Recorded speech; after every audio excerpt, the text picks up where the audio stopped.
In FloorVisio, the Exclude Labor setting determines whether employee time is tracked and applied as cost on a work order.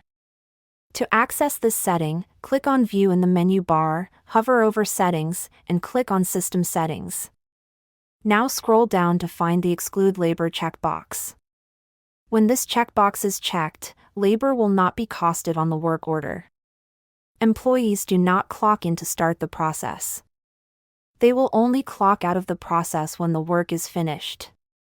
FloorVisio will still record who completed the parts.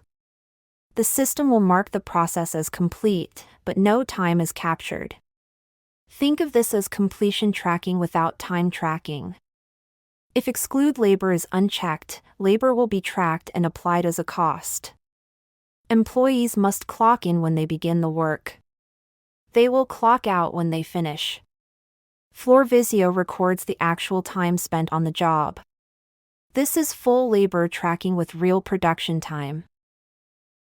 In summary, when Exclude Labor is checked, you only need to know who did the work, not how long it took. When Exclude Labor is unchecked, labor time and costing is needed for reporting, payroll, or efficiency tracking. After you have made your selection, be sure to click on Save Settings.